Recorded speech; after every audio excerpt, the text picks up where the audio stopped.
দেখো যে মধ্যক নির্ণয়ে এফসি দ্বারা কি বোঝানো হয়েছে। তাহলে মধ্যক নির্ণয়ে এফসি, তাহলে এফসিটা আসলে কি?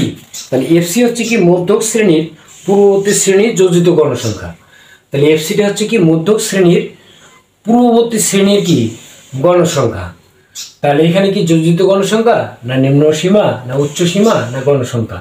তাহলে যেহেতু এফসিটা হলো কি যে মধ্যক শ্রেণী পূর্ববর্তী শ্রেণীর যোজিত গণসংখ্যা, তাহলে এফসি এখানে হচ্ছে কি যোজিত গণসংখ্যা। যোজিত গণসংখ্যা প্রয়োজন কি গড় নির্ণয়ের ক্ষেত্রে না মধ্যক নির্ণয়ের ক্ষেত্রে না অজীব রেখা অঙ্কনের ক্ষেত্রে? নিচের কোনটি সঠিক? ক 1 2, খ 1 3, গ 2 3 এবং ঘ 1 2 3। তাহলে কত বলছে কি 1 2, একই কি আছে গড় নির্ণয়। তাহলে গড় নির্ণয়ের ক্ষেত্রে তো আমার যোজিত গণসংখ্যার প্রয়োজন নাই, তারপরে মধ্যক নির্ণয়ের ক্ষেত্রে আমার যোজিত প্রয়োজন নাই। আচ্ছা, কত বলছে 1 3, গড় নির্ণয়ের ক্ষেত্রে মানে যোজিত গণসংখ্যাটার প্রয়োজন কোথায়? গড় নির্ণয়ের ক্ষেত্রে না, তারপরে কি মধ্যক নির্ণয়ের ক্ষেত্রে না।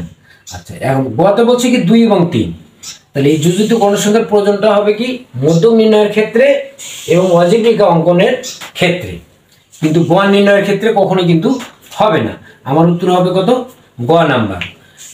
এখানে তোমরা যারা অনেকেই বোঝো নেই, দেখো আমি আবারও আলোচনা করছি যে যোজিত গণসংখ্যার প্রয়োজন। তাহলে যোজিত গণসংখ্যার প্রয়োজনটা কোথায় কোথায়? গড় নির্ণয়ের ক্ষেত্রে না।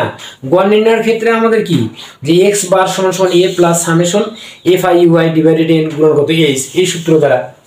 আচ্ছা, তারপর আছে কি মধ্যক নির্ণয়। হ্যাঁ, মধ্যক নির্ণয়ের ক্ষেত্রে আমার যোজিত গণসংখ্যাটার প্রয়োজন আছে।